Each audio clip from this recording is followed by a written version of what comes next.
Karena salah satu karakter daripada yang Ya'juj wa Ma'juj itu mata dia sipit. Sampai di sini paham, Bobi? Jangan tengok kiri kanan. Jangan usah tengok kiri kanan. Salah satu di antara karakter Ya'juj wa Ma'juj bermata sipit. Bermata sipit. Yang kedua, putih. Putih. Sehingga muncul dalam satu pembahasan. Jadi saya sampaikan muncul dalam satu pembahasan. Berarti mirip orang Cina. Apakah Cina ini bagian daripada itu? Ada Nabi dalam hadisnya yang artinya begini. Tidak akan terjadi hari kiamat sampai akan muncul 10 tanda kiamat usahati. Mungkin kajian hari kiamat ini sudah menunjukkan tanda berakhirnya hari dunia.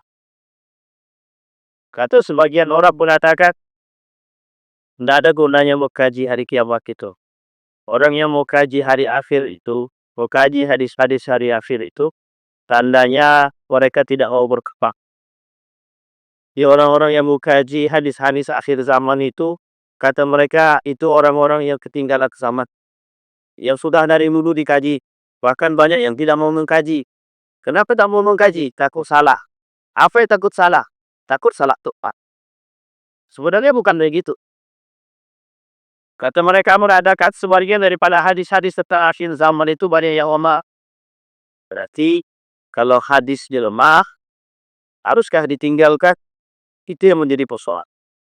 Sampai-sampai mereka mengatakan tak baik mengkaji akhir zaman karena banyak daripada para dai dan asatikum menakut-nakuti umat sehingga lambat bangkitnya. Ini bahasa manasa yang disandarkan kepada atau yang diberikan kepada masyarakat agar mereka tidak mau mendengarkan kajian-kajian akhir zaman. Tapi adakah urgensi daripada kajian akhir zaman itu? Ada. Mendekatkan orang kepada Allah. Sekarang pertanyaannya, ada enggak pembahasan di dalam Al-Quran tentang ancaman Allah? Ada. Neraka. Banyak enggak pembahasannya banyak. Dalam surat Al-Furqan, langsung disebutkan, ya Allah jauhkan kami daripada azab api neraka jahanam. Langsung. Neraka ini jahanam disebutkan. Ya Allah jauhkan kami dari fitnah-fitnah hari kiamat. Juga Allah sebutkan. Ya Allah, bagi orang yang zalim itu neraka. Azabun nar. Itu juga disebutkan. Berarti kalau seandainya Allah saja berbicara tentang ancaman, mengapa kita mengingatkan dengan ancaman? Tidak ada manusia di muka bumi ini yang hidup tanpa ancaman tanah. Tidak ada manusia di muka bumi ini yang hidup tanpa ancaman tanah. Tak ada. Kalau tak mau diacap, kalau tidak mau ada takut dengan ancaman nanti, ya kan begitu bahasa. Karena memang hidup ini penuh dengan ancaman. Jadi presiden ancamannya berada. Jadi menteri, jadi gubernur, jadi bupati semua pun ancam. Salah sedikit jadi seorang pemimpin, tempatnya neraka, masuk tanpa hisab. Ketelak tuh. Bukan masuk neraka, sudah masuk neraka. Ya membunuh dan neraka hisab masuk neraka sebelum dihisab. Itu ancaman bagi orangku. Siapapun nih. Suami, istri, apatah lagi perempuan. Bisa masuk neraka tanpa hisab, bisa masuk surga tanpa hisab. Tinggal pilih saya. Mau masuk neraka tanpa hisab cukup. Mereka durhaka pada suami. Mau masuk surga tanpa hisab, cukup mereka patuh dengan suami. Selesai. Tapi semuanya ada dekat ancaman. Tapi di balik ancaman, atau di samping daripada ancaman, saya disebut dengan reward apresiasi. Dari siapa? Langsung dari Tuhan, dari Allah. Nah, apa esensi daripada kajian akhir zaman? Mendekatkan orang pada hari kiamat, mendekatkan orang kepada Allah. Hei umat manusia, Allah. Dalam kajian agama manapun, ada kajian hari kiamat. Ada. Dalam agama apapun, itu ada kajian hari kiamat. Hari akhir. Orang yang tak punya agama, lalu bahasa lainnya adalah ateis, percaya akan hari kiamat. Sekarang Allah tunjukkan kepada kita untuk orang beriman, kata Allah. Nabi sebelum lisan di baginda Nabi Muhammad sallallahu alaihi wasallam ada 10 tanda. Tidak akan terjadi hari kiamat sampai kalian akan ketemu 10 tanda kiamat besar. Ini poin kita sih. Karena tanda-tanda kiamat kecil sudah kita bahas di masjid ini. Setelah maghrib. Tuntas 100 lebih hari kita bahas. Tentang tanda-tanda kiamat kecil. Sekarang saatnya kita coba mencari tahu. Mempelajari. Apakah tanda-tanda kiamat besar ini sudah mulai nampak? Kalau sudah mulai tampak di tengah umat mukmin atau muslim hari ini, maka persiaplah untuk apa? Menghadapi kenyataan. Apa kenyataannya? Hari kiamat. Bayangkan. Orang yang mengaku tidak bertuhan. Di Eropa itu banyak orang yang tak mengaku Tuhan. Tapi buat film, itu judulnya kiamat. 2022. 2022. Hari kiamat. Tak jadi juga. Dibuat kita film. Seolah-olah manusia di dalam keadaan ketakutan. Itu film tuh. Viral pada saat itu. Dulu juga pernah itu. 2000 kalau nggak salah itu. Kita tunggu dah jam berapa itu. Jam 12 taruh 2000 KOT. Lewat cepat tak ada terjadi apa. Itulah. Saking komiknya tentang kiamat. Maka Bapak Ibu sekalian yang berbahagia itu. Bukan persoalan mengapa para dai mengingatkan hari kiamat itu. Bukan untuk menakutkan. Tapi memang untuk mengingatkan kita. Sudahkah kita dekat dengan Allah atau kita semakin jauh daripada Allah? Karena orang yang jauh dengan Allah, maka orangnya tak selamat. Orang yang dekat dengan Allah, salah satu cara untuk mendekatkan diri kepada Allah, mengingat hari kiamat. Bukankah kata seperti disebutkan dalam hadisnya untuk mengingat kedekatan kepada Allah atau pada kematian. Kematian itu adalah bagian daripada unsur daripada kembali kepada akhir. Nah, Bapak Ibu sekalian yang berbahagia. Di pertemuan sebelumnya kita sudah bahas yang disebut dengan Dajjal. Bahkan kita sudah sampaikan para pengikut Dajjal. Ada 7 pengikut Dajjal. Satu di antara 7 tersebut ada yang disebut dengan orang munafik. Yahudi jelas. Tapi sekarang kita tak bahas Yahudi. Kita bahas Muslim ya. Antara Muslim yang ikut. Yang akan menjadi pengikut Dajjal itu adalah 2. Perang 2, yang satunya lagi munafik. Kenapa perempuan paling banyak? Ya kenapa kau itu mudah takjub. Mudah terjuk, mudah tunduk. Kenapa laki-laki, kenapa Muslim yang mengikuti Dajjal ini adalah disebut dengan munafik? Karena mereka tak beriman seutuhnya kepada Allah. Orang munafik, orang fasik itu yang akan mengikuti Dajjal. Sudah kita bahas. Nah sekarang kita akan coba bahas. Ada 2 golongan, 2 kelompok yang disebutkan di dalam Al-Quran yang pernah diberdirikan oleh Zulkarnain. Tembok yang sangat besar sekali. Siapa namanya? Ibu-ibu siapa namanya? Dulu pernah Zulkarnain membawa ke tembok yang besar. Yang disebutkan dalam Al-Quran.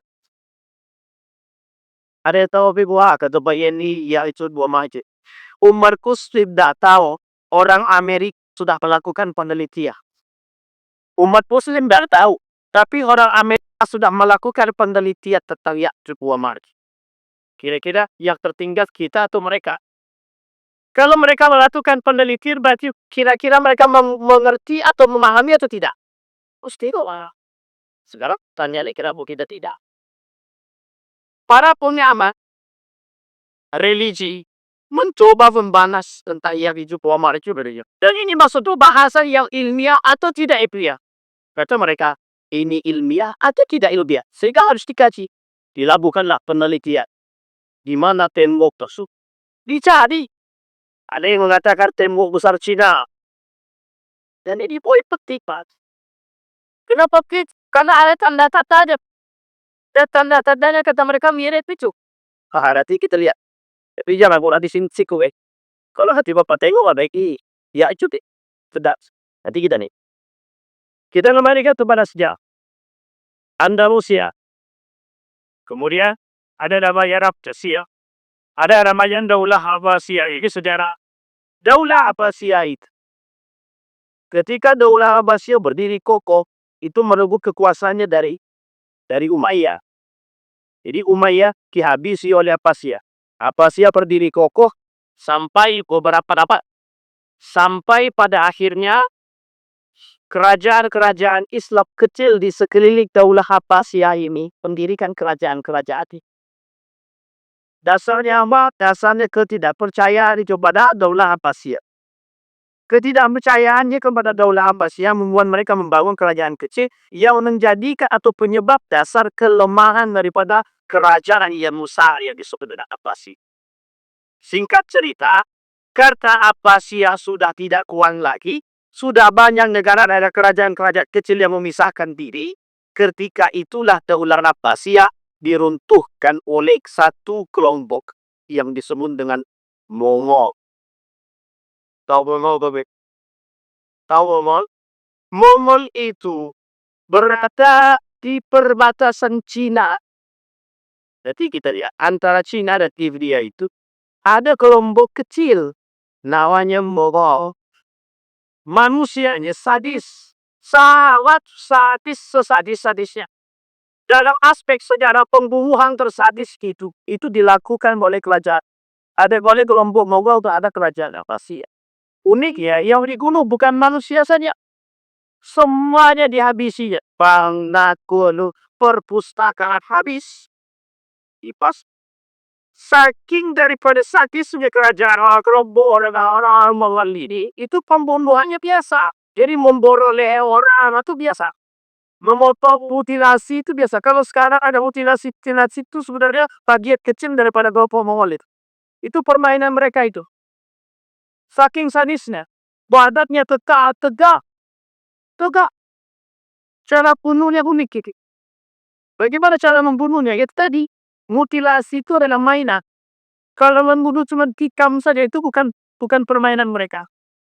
Nah, oleh sekelompok para ulama mengatakan, Mongol ini kelak menjadi sesuatu atau menjadi ancaman bagi umat Islam.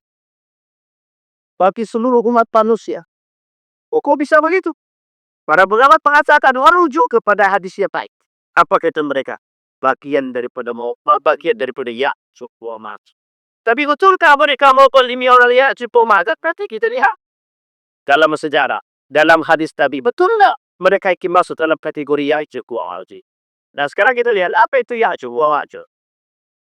Ya'juj wa Ma'juj qabilatani azimatani au syabtani min bani Abda. Jadi semua itu. Oleh Syekh Muhammad Abdurrahman Al-Arifin mengatakan begini. Ya'juj wa Ma'juj itu berasal daripada keturunan Bani Adam. Siapa tak? Ada yang tahu beliau? Jaa fi dhalikal hadis 'an Nabi sallallahu alaihi wasallam wa ma warana fi baqtil kitab fi aklab al-qasir jiddan was-sahih. Kata Nabi, mereka itu bagi orang-orang Ya'juj wa Ma'juj ini berasal dari Bani Adam. Badannya kecil tapi tegak. Kemudian bentuknya jelek. Itulah bahasa kasarnya. Bentuknya jelek.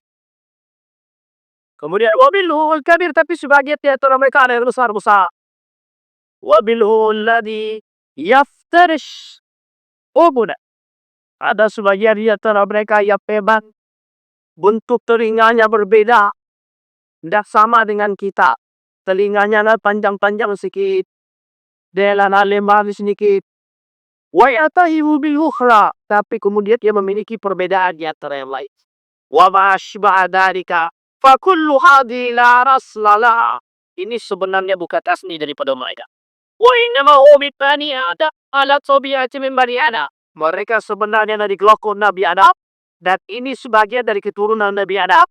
Lakinnahu fi waqtin dhalikal qali. Kanu qawman mufsidina fitta. Kata Syekh Arifi. Kata Syekh Arifi. Kelak Ya'juj wa Ma'juj ini menjadi kelompok yang paling perusak di muka bumi. Paling perusak. Dalam satu riwayat mengatakan, kelompok Ya'juj wa Ma'juj itu hari ini sedang memukul tembok untuk menghancurkan tembok yang besar yang oleh para ulama disebutkan, yang juga disebutkan oleh Allah dalam Al-Quran, tembok itu pernah dibawa oleh Dzulkarnain. Mereka ketok tuh tembok itu. Tapi ada sebagian mengatakan tembok itu sudah mulai runtuh. Tembok yang tekap itu sudah mulai runtuh pada masa Zulkarnain. Pada masa Zulkarnain sampai hari ini, itu sudah masa yang sangat panjang. Puluhan tahun, bahkan ratusan tahun. Adakah kemungkinan tembok itu hancur? Kata Nabi, memang kelak tembok itu hancur. Ketika tembok ini hancur, keluarlah makhluk-makhluk yang menggenaskan. Yang nanti mereka berbaur dan bergabung dengan umat manusia. Tapi kelompok mereka lebih daripada manusia. Sekarang kita lihat bagaimana Nabi mengatakan tentang Ya'juj wa Ma'juj. Apa kata nanti setelah Nabi Isa turun, ba'da nuzul Isa alaihi salam, yakhrujuna 'ala an-nasi wa yattashibuna 'ala an-nas. Siapa mereka? Ya'juj wa Ma'juj tadi keluar, mereka kemudian berbaur dengan manusia, mereka tinggal di bumi, tapi tujuan mereka menghancurkan buat manusia. Begini ilustrasi. Ada manusia bengis. Dulu namanya manusia bengis itu ada namanya Muslim bibit Uqbah, yang dikeluarkan oleh kata Yasin bin Muawiyah atas perintah Muawiyah. Nanti kalau umat orang-orang Madinah dan orang Makkah tidak mau berbayat kepadahu, keluarkan Muslim bin Uqbah. Nanti Muslim bin Uqbah ini akan bumi hangus ke kota-kota yang tidak mau berbayat kepada dirimu. Tak khusus untuk Madinah. Muslim bin Uqbah ini kita kasih sedikit gambaran. Badannya besar, tukar seperti siapa manusia yang paling kelompok atau makhluk yang paling mengganaskan itu. Ia membunuh tanpa ampun, tidak ada hati sama sekali. Seperti manusia yang terpasung, orang yang terpasung ketika lepas dari pasung itu menggila. Seperti itu manusia. Nah, Ya'juj wa Ma'juj lebih ganas daripada itu. Lebih ganas daripada itu. Bagaimana aku bisa ganas? Selama beratus tahun pikul, mereka memakan sesama mereka. Apa yang bisa mereka makan? Sesama mereka makan. Kelak ketika dibuka, keluar mereka dan berbaur dengan manusia seperti kita nih, tak akan mereka makan manusia-manusia. Dibunuhnya, dimakan. Kalau sekarang ada, simpel-simpel Ya'juj wa Ma'juj itu ada. Apa simpel Ya'juj wa Ma'juj itu? Manusia yang tidak punya hati. Manusia yang tidak punya hati, yang suka memakan hak orang lain tanpa ampun, itu Ya'juj wa Ma'juj. Itu ilustrasi daripada Ya'juj wa Ma'juj. Bapak Ibu lihat sekarang kan kasus pembunuhan banyak. Pembunuhan, tapi bunuh biasa aja, tidak punya dosa. Seperti itu nanti Ya'juj wa Ma'juj itu lebih panas dari kereta. Kalau ada orang hari ini membunuh tetangga, ada anak membunuh ayah tapi dia tidak merasa berdosa, aku bangga telah membunuh bapakku. Nanti Ya'juj wa Ma'juj itu diparah daripada itu. Itu bayarannya. Ketemu dengan jarak begal habis. Kemarin kasus seorang bapak-bapak membantu orang yang dibegal. Bapak-bapak dia mati. Kepalanya dikerek tuh. Motornya diambil. Nah besok lebih parah daripada itu. Ketika Ya'juj wa Ma'juj muncul itu jauh lebih parah daripada itu. Jadi pembunuhan itu cukup soal yang biasa. Sampai Nabi SAW dalam hadisnya, kelak di akhir zaman kata Nabi, tidak akan terjadi hari kiamat sampai kalian akan melihat pembunuhan orang yang mati itu biasa. Nanti pada masa Ya'juj wa Ma'juj lebih daripada itu. Kalau hari ini kita lihat kepala di mana, kaki di mana, ditemukan mayat tidak berkepala, sehingga tak bisa dideteksi begitu. Ada. Nah nanti tidak satu kali, dua kali, berkali-kali kita temukan kepala di situ, badan di situ, tapi terpisah. Umis Abbasiyah itu dihabisin oleh Mongol itu, betulnya begitu, tanpa tersisa, dihabis oleh bangsa saking sadis. Di mana tempat tinggal pisahlah. Sekarang kita lihat ada samaannya, kita lihat. Sebagian ulama mengatakan Ya'juj wa Ma'juj ini tinggal di balik tembok besar. Yang tembok besar itu disampaikan oleh para ulama. Ada yang mengatakan bahwa tembok besar itu adalah tembok Cina. Loh, sekarang tembok Cina udah mulai hancur itu. Tembok besar Cina sudah mulai hancur.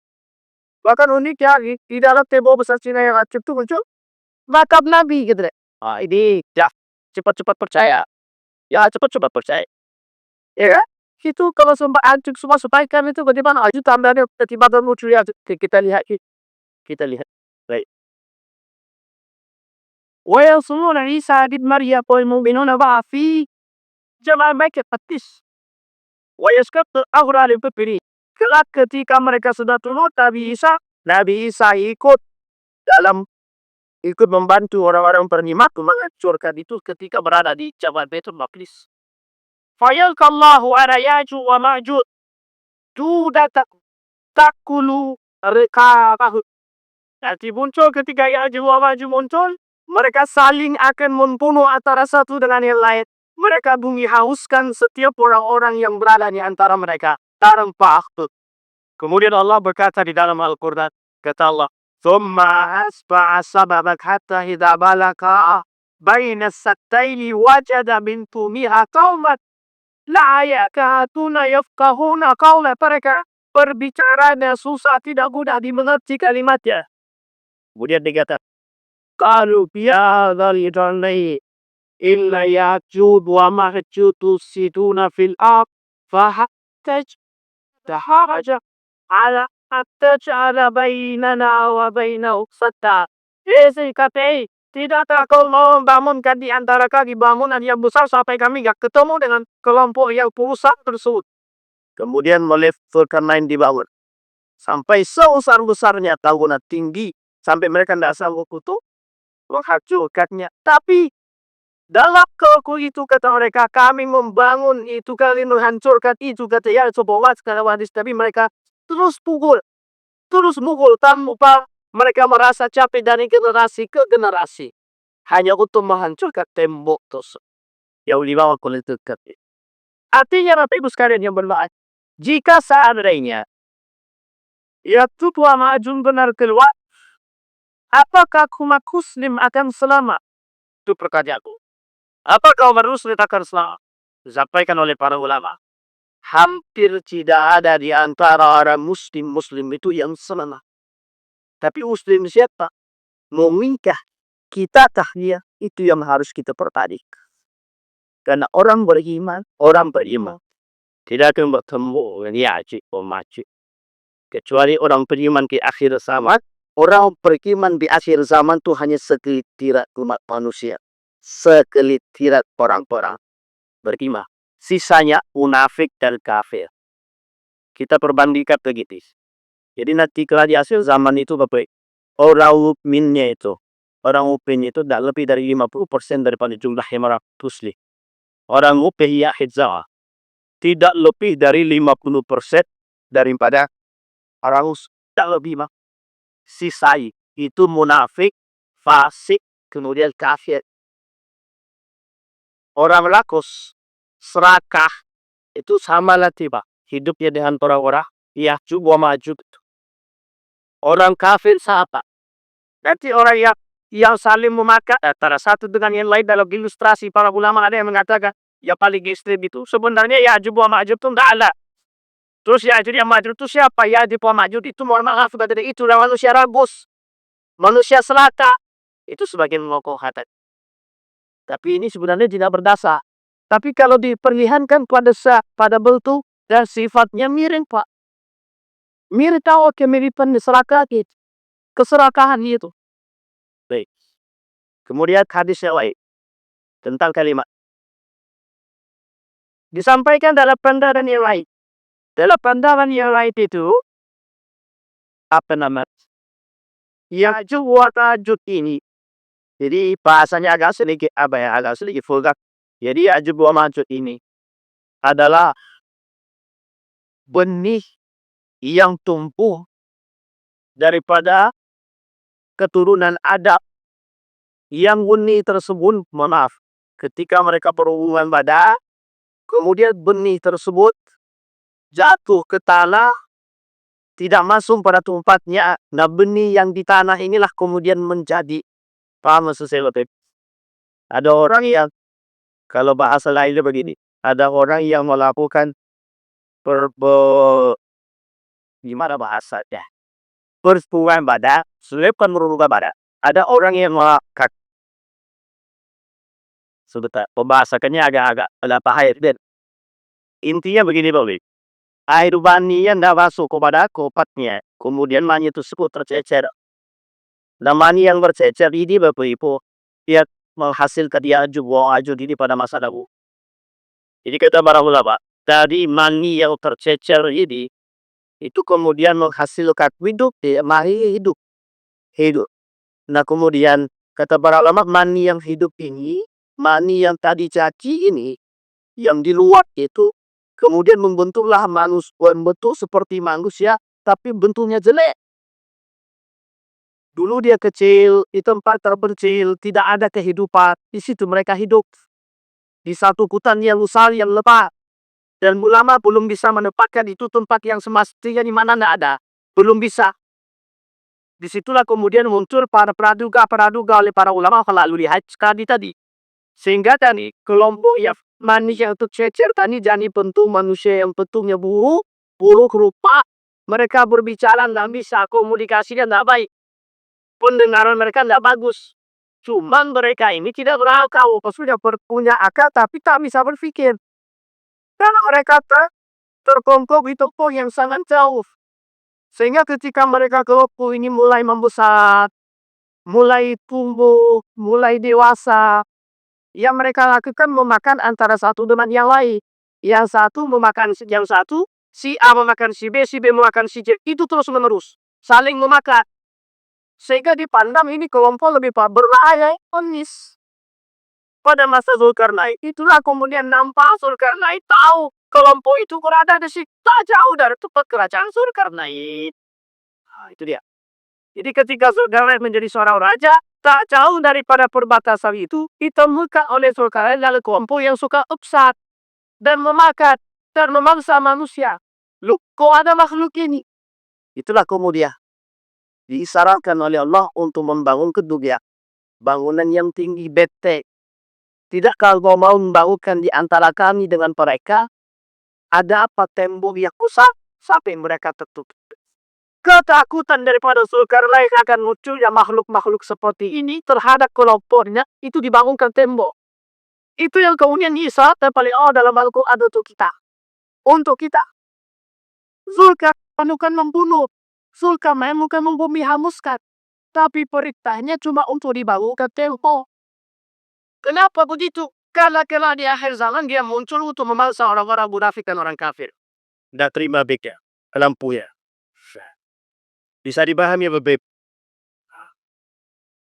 Tunggu dulu. Kita tarik napas. Ini mic-nya mati sekarang. Tapi suara saya dengar, Bapak Ibu. Nah, sekarang karena tak nampak lagi, kalau mati. Jadi, nah kemudian Bapak Ibu sekalian yang berbahagia, oleh sebagian ulama mengatakan begini dalam hadis Nabi. Udah nampak.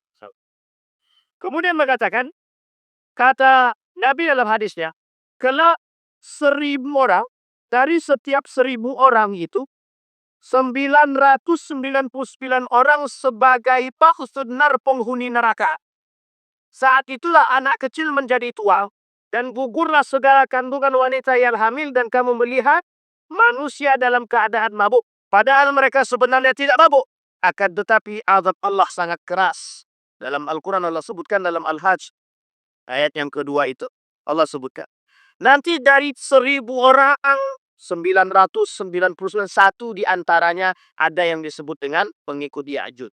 Satu ini memangsa sekian banyak 900-an lebih. Satu orang. Jadi perbandingannya 1.000 orang, satu Ya'juj dan Ma'juj. Dan satu Ya'juj wa Ma'juj ini memakan yang 900 orang tadi. Ini kebengisan yang mereka miliki. Alhamdulillah. Alhamdulillah. Baik.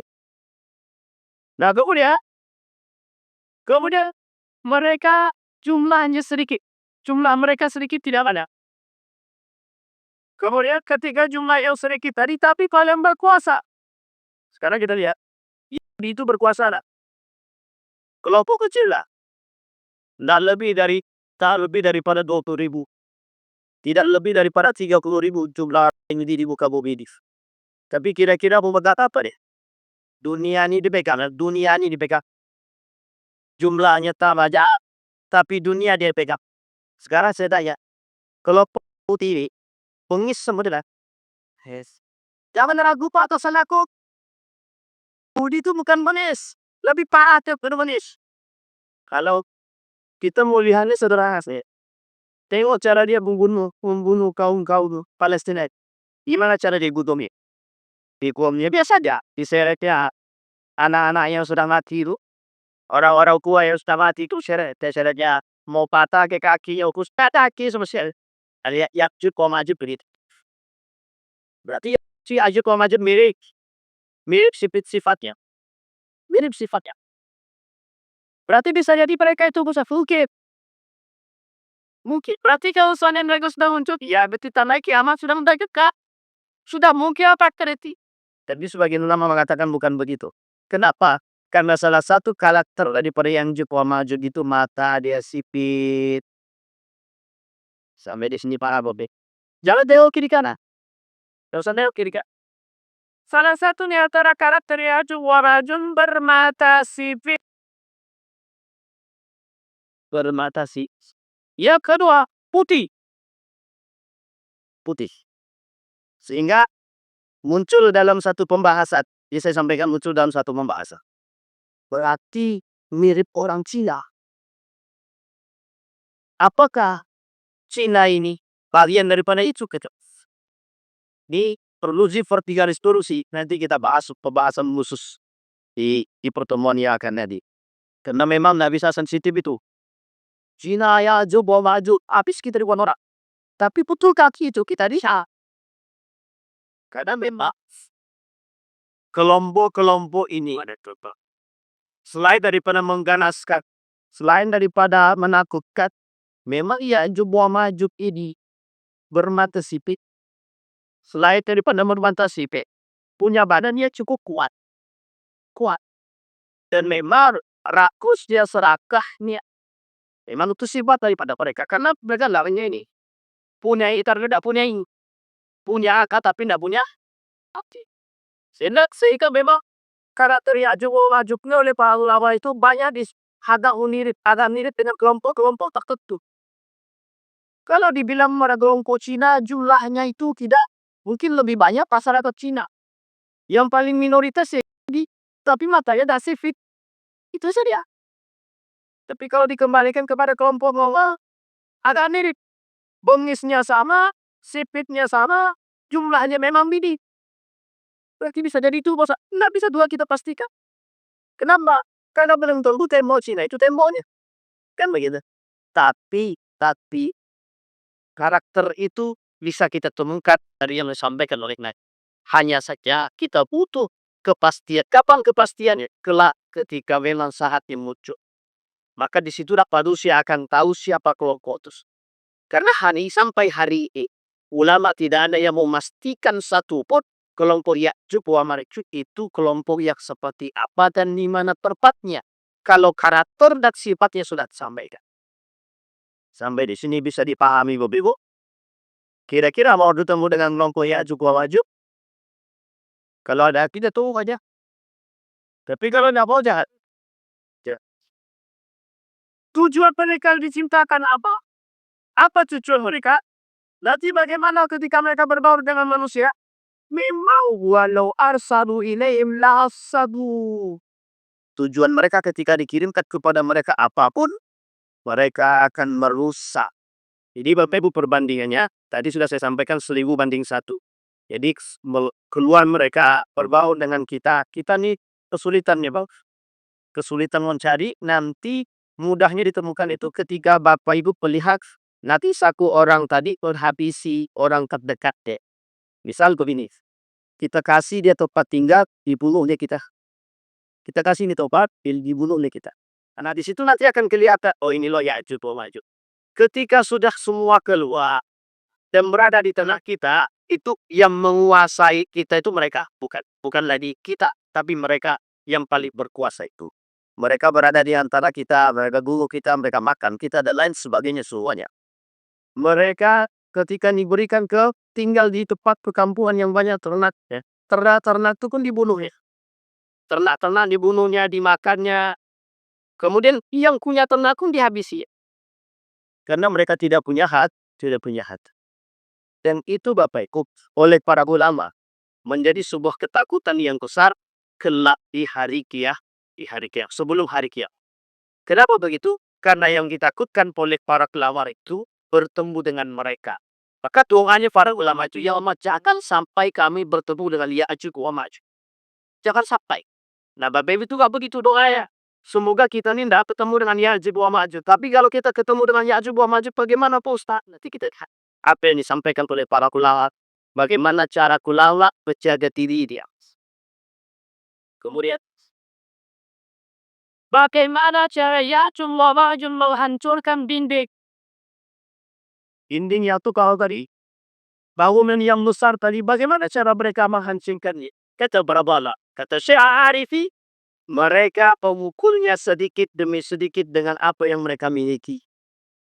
Diambillah kayu, mereka potong kayu tadi, mereka jadikan alat pukul, itu terus yang mereka pukulkan. Nampak tidak berhasil. Tetapi tembok yang besar tadi, kalau terus didorong, itu dia akan goyang sedikit demi sedikit. Yang mereka harapkan itu apa? Ketika sudah tak lagi kokoh, itu ketika beramai-ramai, hancurkannya bisa satu. Yang kedua, mereka gunakan batu. Apapun caranya mereka lakukan untuk menghancurkan dinding tersebut. Apakah itu perintah dari Tuhan? Apakah itu perintah dari Allah? Allah mengabarkan kepada kita akan muncul kelompok ini. Allah itu mengabarkan kepada kita. Orang beriman. Orang-orang beriman. Hari kiamat itu akan datang kalau kalian sudah menukar orang-orang yang pertama yang maju. Batu yang besar itu saja mereka lakukan, apalagi badanmu yang begitu lembut. Orang beriman, atau orang iman. Kalau kalian juga tidak sadar dengan kondisi kalian, bagaimana kalian bisa selamat dan pada kelompok ini? Itu yang disampaikan oleh Allah. Sehingga kalau kita tak sadar dengan diri kita, dengan keimanan kita, kita nggak selamat. Nah, yang bisa selamat siapa? Nah, kemudian kata orang-orang, kapan kejadian itu bakal terjadi? Ya ketika munculnya setelah Dajjal. Jadi kalau Dajjal sudah dapat, Nabi Isa sudah turun, baru Ya'juj wa Ma'juj. Berarti sekarang pun usah Nabi Isa belum turun. Memang belum turun. Nabi Isa belum turun. Tapi sebagian mengatakan sebentar lagi Nabi Isa turun. Tapi Dajjal belum nampak. Sebab Dajjal belum nampak. Manusia yang seperti Dajjal sudah dapat. Manusia yang menyerupai Dajjal. Ya nanti kalau Ustaz, manusia semua tidak Dajjalnya turun, baru turunnya tidak bisa. Tapi kenapa sebisanya turun? Betul. Sejauh masih ada orang-orang yang masih kuat dengan keimanannya. Oke, Nabi Isa bulut. Tapi bagus kalian yang belum bahagia. Apa alasan kita harus mempelajari Nabi Isa untuk? Apa alasan kita untuk mengetahui Ya'juj wa Ma'juj? Sementara Nabi Isa belum turun. Urgensinya Bapak Ibu, mempersiapkan diri. Apa urgensinya kita belajar dari sifat lakusnya umat Ya'juj wa Ma'juj? Kita belajar daripada keserakahan Ya'juj wa Ma'juj. Kita belajar daripada sifat pemisnya Ya'juj wa Ma'juj. Karena karakter ini ada pada manusia akhir zaman. Nabi sampaikan dalam riwayat pendidikan Nabi. Kelak di akhir zaman tidak akan terjadi hari kiamat sampai kalian akan melihat manusia akan makan manusia naik. Ini diilustrasikan Pak. Bukan makan daging tapi membunuh saudara sendiri. Kita lihat. Betulkah kejadian gitu? Ya'juj wa Ma'juj saja belum datang. Tapi karakter Ya'juj wa Ma'juj sudah ada. Apa lihat? Bayang hari itu orang biasa saja itu memakan hari orang lain. Bahkan hari ini orang-orang tidak mau tahu dengan kondisi saudara ini sendiri. Nah, membunuh ayah, ayah membunuh anak, anak membunuh saudara, saudara membunuh saudara. Itu bukan karakter yang itu komedi, karakter. Kenapa rakus? Kenapa senaka? Kenapa aku bisa begitu? Aku menyebabnya. Itu yang terjadi. Kecintaan mereka terhadap dunia membutakan mata, membutakan hati. Sehingga tidak nampak mana saudara. Dan tidak nampak lagi mana ibu, mana ayah. Dan gitu paksa. Ya, cukup bawa baju juga begitu. Ya, cuma maju berada di antara kita. Mereka sama mereka saling memakan. Apa nak sama kita? Ini yang harus kita pahami.